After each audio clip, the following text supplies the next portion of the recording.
Ahoy! Hello guys! Here we are again and we will be taking the tour through Czech town and we will be talking about Czech property. So if you are a foreigner owner of a Czech property or thinking about becoming one, here is a quick, clear wrap-up of what actually happened in the Czech real estate market in November 2025.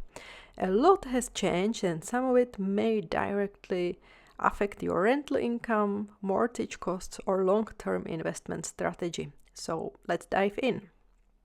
In November, the new government announced a very ambitious plan.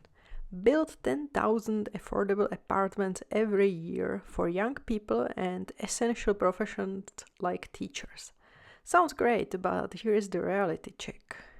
Last year, only about 30,000 flats were completed in the entire Czech Republic. To meet the plan, every third new flat would need to be part of this program. Experts are already saying that the target is very hard to reach.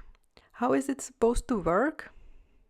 The state or municipality provides land, a private developer builds the housing, and the public sector pays fixed rent for 25 to 30 years. It's a model inspired by Ireland 10 years ago.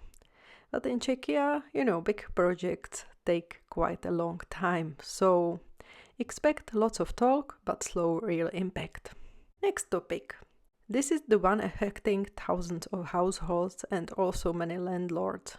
Czechs who took cheap COVID-era mortgages, often below 2.5%, are now facing refixations at around 4.5%.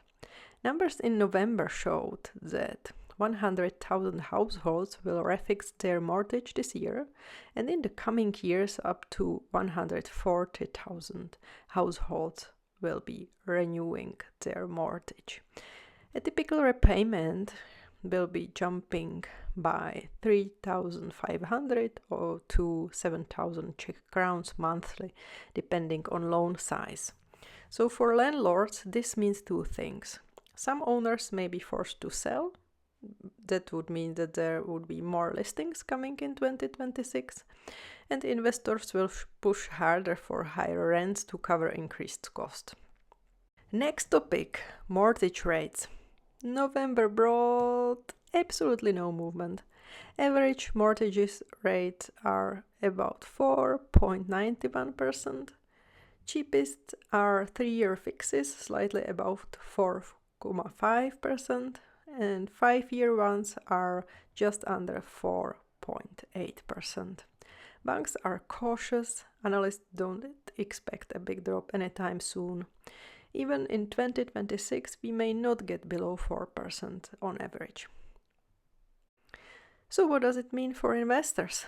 Well, the money are still, in some minds, more expensive.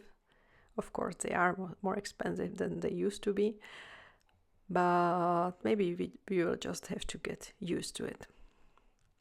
Number 4, developers. Here is the paradox. Developers aren't selling many flats, but their company valuations are rising. Why? Because prices of new builds are still extremely high. Prague new build average surpassed 170,000 Czech crowns per square meter. Even though only about 7,500 Prague flats sell per year, the high price level keeps developers profitable. The real bottleneck? Zoning and permitting. Large development areas often take 10 to 15 years from idea to construction, so no real relief in supply is expected soon. That was the November real estate wrap-up. If you want deeper insights, practical tips for foreign owners, don't forget to subscribe. And if you want to be a part of a small community of investors abroad sharing experiences and challenges, stay tuned. More updates are coming soon. See you in the next video. Bye bye.